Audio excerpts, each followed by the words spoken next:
Halo Sobat Spoiler, gimana kabarnya? Saya doakan sehat semuanya. Untuk melepas lelah, mari kita simak saja alur cerita film. Pada kali ini saya akan membahas film yang berjudul Mom, bercerita tentang kasih sayang seorang ibu tiri kepada anak tirinya. Film ini bergenre melodrama, yaitu tentang perjuangan seorang ibu membalaskan dendam untuk putri tirinya. Dan gak usah banyak basa-basi, langsung saja mari kita simak alur ceritanya. Scene dibuka dengan munculnya permulaan konflik di dalam kelas antara guru dan muridnya, yaitu Devki yang diperankan oleh Sri Devi dengan Arya yang diperankan oleh Sajal Ali. Yang waktu itu sahabat Arya mengadukan kepada Devki tentang kiriman video porno dari Mohit di HP Arya. Setelah itu Devki merampas HP Mohit dan membuangnya keluar jendela. Mohit menatap marah dan kecewa. Devki adalah seorang guru biologi yang cukup populer di sekolahnya, tapi kepopulerannya di sekolah tak bisa memperbaiki hubungannya dengan Arya di dalam rumah. Ya, Arya merupakan salah satu siswanya sekaligus anak dari suaminya, yaitu Anan yang diperankan oleh Adnan Siddiqui. Hubungan Devki dan anak tirinya tidak harmonis. Arya tak bisa menerima kehadiran Devki sebagai ibunya meski ayahnya dan Devki sudah lama menikah dan sudah memberinya seorang adik yang cantik yaitu Priya. Sebaik apapun sikap Devki, Arya tak mempedulikannya. Ia merasa Devki merebut ayahnya hingga ayahnya melupakan dan tak lagi mencintai ibunya. Ketidaksukaan Arya kepada ibu tirinya diperlihatkan ketika makan malam. Ketika itu Arya sedang meminta izin kepada ayahnya untuk pergi berpesta di malam hari Valentine. Penolakan Devki karena rasa khawatirnya justru disambut dengan rasa ketidaksukaan Arya kepada Devki. Karena alasan inilah yang membuat Devki akhirnya meminta izin kepada suaminya untuk memberikannya izin keluar berpesta. Dan tibalah hari di mana Anan meninggalkan mereka untuk melakukan perjalanan dinas ke Amerika. Pada malam itu, Arya menghadiri sebuah pesta Valentine yang diadakan di sebuah farmhouse dengan tujuan untuk bertemu dengan pria yang dicintainya, yaitu Kabir. Rupanya keputusan Arya pergi ke pesta itu menjadi awal tragedi yang menimpanya. Tepat di dalam diskotik, malam itu Arya begitu menikmati pestanya. Beberapa kali Mohit yang jatuh cinta kepada Arya terus mengganggunya, namun Arya menolaknya. Mohit, teman sekolahnya menaruh hati padanya, memutuskan untuk balas dendam karena cintanya ditolak oleh Arya. Mohit bersama 3 temannya yang saat itu berada di bawah pengaruh alkohol dan narkoba membuat sebuah rencana untuk mencelakainya. Rencana pertama mereka adalah mencampurkan obat bius di minuman alkohol yang akan diberikan kepada Arya gagal. Minuman itu justru diminum oleh sahabatnya. Hal ini semakin menyulut kemarahan mereka, sehingga mereka merencanakan untuk menculiknya. Saat itu pula, bertepatan rasa patah hati Arya ketika melihat Kabir telah bersama dengan kekasihnya. Pada detik itu juga, Arya meminta kepada sahabatnya untuk segera meninggalkan pesta. Namun obat bius itu telah bekerja di tubuh sahabatnya, sehingga membuatnya tidak sadarkan diri. Kemudian Arya pergi keluar dengan niatan memanggil taksi untuk sahabatnya. Setelah itu Devki menelepon memastikan keberadaan Arya yang sudah mau pulang. Namun sebuah musibah yang tak disangkanya datang. Mohit bersama 3 temannya menculik Arya dan membawanya ke sebuah jalan yang sangat sepi.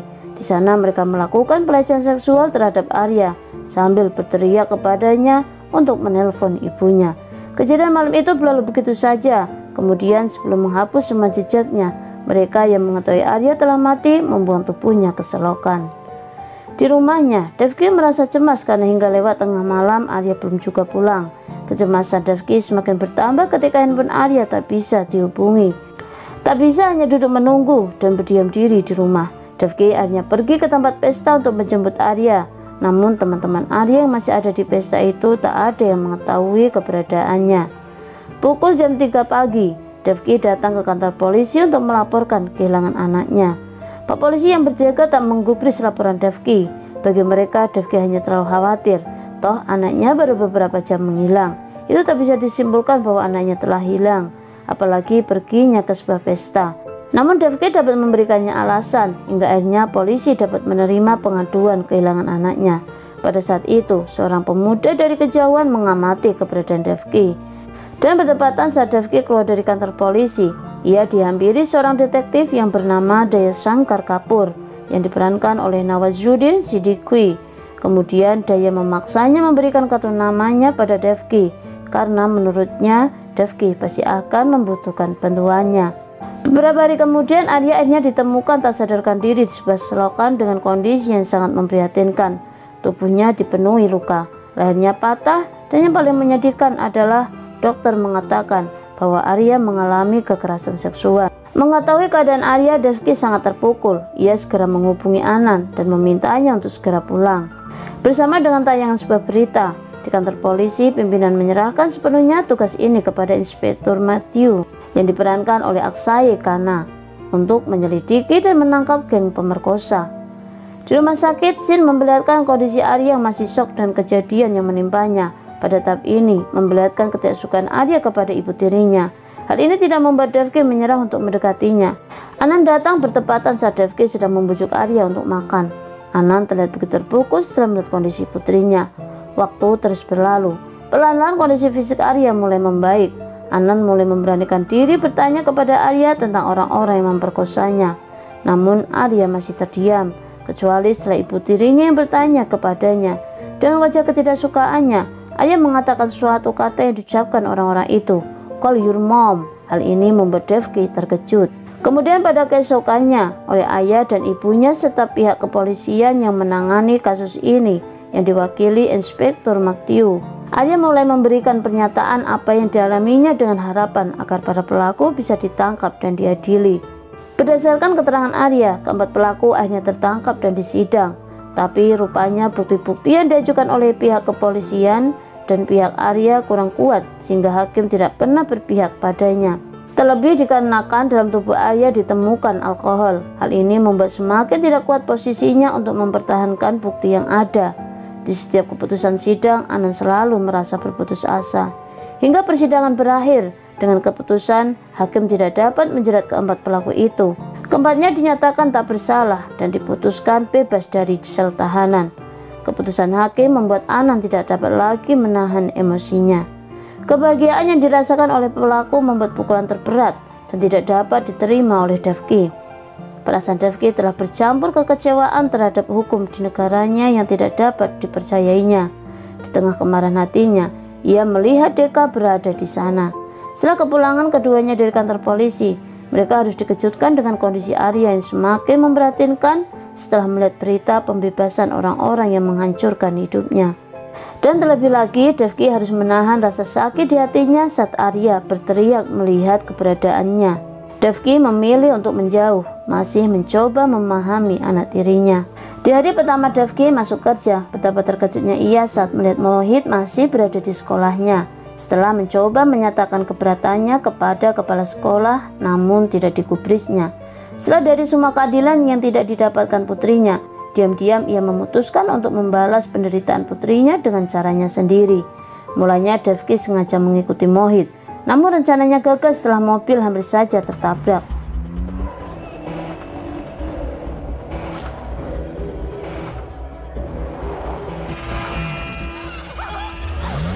Sepulangnya Devki, ia mengatakan segalanya kepada Anand tentang Mohit yang masih berada di sekolahnya. Ia pun telah memutuskan untuk mengundurkan diri dari tempat kerjanya. Dalam keterputusasaan memikirkan putrinya, Devki teringat pada sosok yang menghampirinya di kantor polisi beberapa waktu lalu. Ia segera mencari kartu nama Deka. Kemudian dengan setengah perasaannya, ia mendatangi tempat kerjanya. Ia meminta Deka untuk membantunya membalas dendam pada keempat orang yang melukai putrinya. Deka yang merupakan seorang ayah yang memiliki seorang putri mengerti rasa sakit yang dialami oleh Devki sehingga dia setuju untuk membantunya.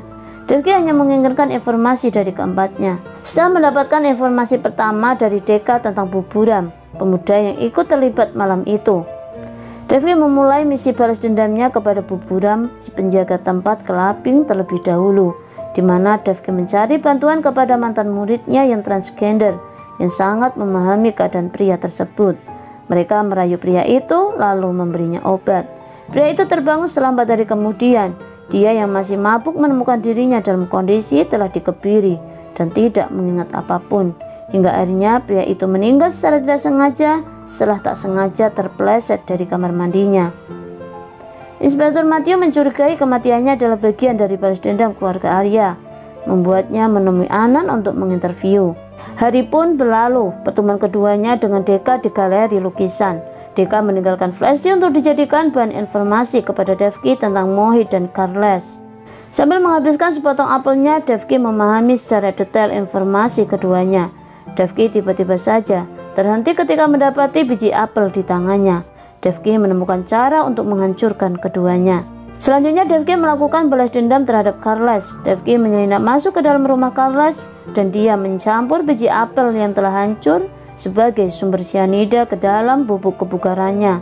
Setelah meminum bubuk kebugarannya, Carles pun akhirnya lumpuh. Ketika Mohit mengunjungi Carles di rumah sakit, Deka memberitahu Devki untuk menaruh barang bukti di rumah Mohit untuk memojokkannya. Setelah itu Devki sengaja membuat alarm kebakaran dari ruangan apartemennya berbunyi. Setelah kehebohan itu, Mohit dengan dikawal Inspektur Matthew datang ke apartemennya untuk menyelidiki. Namun sesampainya di apartemen Mohit, ditemukan beberapa barang bukti berupa potongan apel. Inspektur Matthew dengan cepat menangkap Mohit sebagai tersangka utama atas insiden yang dialami Carles. Penemuan bukti ini mengidentifikasi bahwa Mohit akan menjadi tersangka percobaan pembunuhan.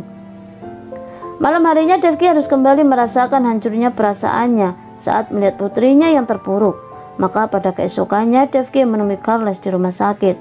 Keadaan Carles masih memburuk setelah minum racun cyanida milik Devki. Keberadaan Devki sengaja ingin membuat mental Carles terganggu. Devki memperlihatkan potongan apel yang ia keluarkan dari dalam tasnya.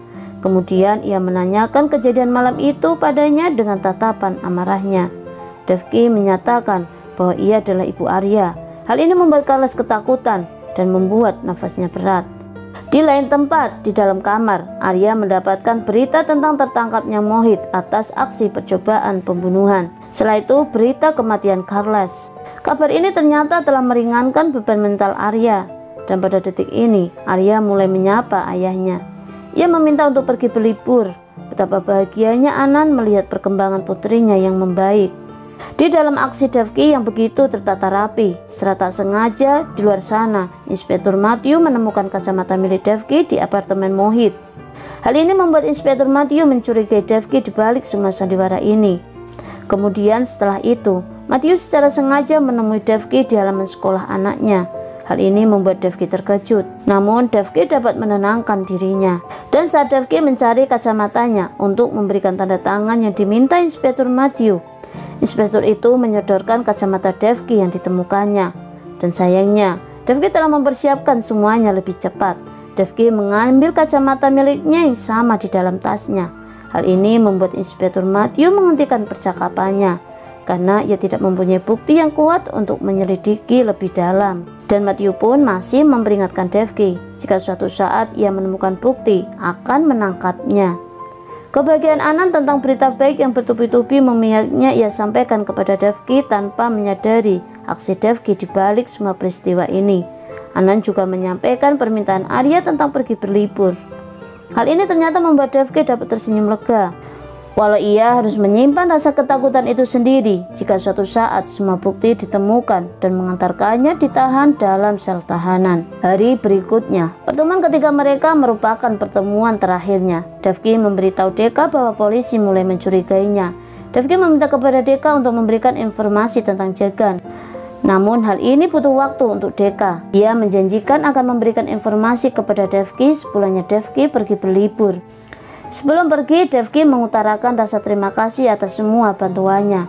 Dan sayangnya, percakapan mereka disimak sepenuhnya oleh Inspektur Matthew yang berada tepat di bawahnya. Sepulangnya, Deka diikuti oleh Matthew. Ia meminta Deka ikut ke kantor polisi untuk diinterview. Namun hal itu tidak berjalan sesuai keinginan Matthew. Pimpinan datang dan meminta Matthew untuk menghentikan penyelidikannya yang tak terbukti. Di lain tempat, setelah Jagan mengunjungi Mohit di sel tahanan, ia mengunjungi Carles untuk memastikan orang yang mencelakainya. Dengan segala usahanya, Carles mencoba mengatakan sesuatu untuk memberitahukannya. Tepat saat itu, ketika Carles berhasil memberitahukan kepada Jagan, Carles pun meninggal. Jagan langsung melancarkan aksi balas dendamnya kepada Devki. Namun ia tidak menemukan siapapun saat mengendap masuk ke rumah Devki. Sepulangnya ia dengan tak sengaja melihat gelagat Deka dari arah spion motornya. Hal ini membuat Jagan mencurigainya. Kemudian Jagan memancingnya dan Deka masih saja mengikuti keberadaannya. Dan keesokan harinya, Jagan berbalik mengikutinya hingga sampai di tempat tinggal Deka. Dan di sanalah Jagan mengetahui Devki sedang berlibur di Kotage di daerah pegunungan. Tidak lama setelahnya, Jagan membunuh Deka dan dia mulai mengejar Devki. Berita kematiannya telah sampai pada Matthew. Setelah penyelidikan digelar, Matthew menemukan sebuah kamera yang tersembunyi di kacamata hitam yang dikenakan Deka, dan dia segera menyelidiki kamera tersebut. Setelah mengetahui beberapa percakapan keduanya sebelum Jagan membunuh Deka, Matthew bergegas untuk menyelamatkan Devki. Di kota G, Jagan memulai aksinya dengan menembak Anand. Kemudian ia berangsur menemui Arya. Devki yang baru saja kembali dari belanja melihat Jagan yang hendak melukai Arya. Kemudian Devki berteriak meminta Arya untuk berlari menjauh. Jagan berbalik arah dan menyerang Devki, melukai wajahnya, dan memasukkan wajah Devki ke dalam kantong plastik. Kemudian Jagan meninggalkan Devki saat mengira ia telah meninggal. Kini Jagan berlari keluar mengejar Arya, berjalan tenang mencari keberadaannya. Beberapa kali Arya harus terjatuh dan terus bangkit berlari menghindarinya. Di dalam sana Devki masih terselamatkan. Ia segera menyusul keberadaan Arya. Namun pada saat itu Jagan datang dari arah belakang dan memukulnya. Kemudian ia menodongkan pistol ke arah Devki. Saat kemudian Matthew datang dengan menembak lengan Jagan. Matthew datang mendekat ke arah Jagan. Namun Jagan justru menyerang Matthew sehingga terjadi perkelahian. Setelah itu perkelahian terhenti saat Matthew berhasil mengarahkan pistol ke arah Jagan. Dan dari arah belakang Jagan, Devki juga telah bersiap untuk menembaknya. Matthew meminta agar Devki tidak menembaknya karena kejahatan yang dilakukan Jagan telah terbongkar, dan kali ini Matthew akan memasukkannya ke sel penjara. Devki menyerahkan pistolnya pada Matthew, namun Devki masih tidak menerimanya. Ia begitu marah mengingat pria itu telah menyakiti putrinya, dan hal itu akan terjadi kembali dan polisi tidak dapat memberikan keadilan. Ucapan Devki ternyata didengar sepenuhnya oleh Matthew. Kemudian dengan perasaan ibanya, ia menyerahkan pistol miliknya kepada Devki untuk menembak Jagan. Dan pada saat itulah Jagan membongkarkan semuanya kepada Matthew perihal kematian Buburam dan peristiwa yang terjadi pada Mohit dan Carles, bahwa Devki lah dibalik semuanya. Berlalunya waktu, Devki masih ragu untuk menembaknya. Arya yang berada di semak-semak mendengar semua pengakuan Jagan. Kemudian ia perlahan keluar dari balik pepohonan sambil memanggil Devki dengan sebutan ibu. Panggilan ini tiba-tiba memberikan keberanian pada Devki. Ia akhirnya menembak mati Jagan. Setelah itu Arya berlari ke arah Devki lalu memeluknya, mengungkapkan rasa cinta untuk ibunya, perasaan yang telah dinanti Devki sekian lamanya. Devki pun membalas kasih sayangnya. Film pun berakhir. Baiklah kawan, sampai bertemu di konten berikutnya. Jangan lupa klik subscribe karena subscribe itu benar-benar gratis. Jangan lupa pula klik share, like, and comment. Dan jangan lupa pula klik loncengnya. Dan bye-bye.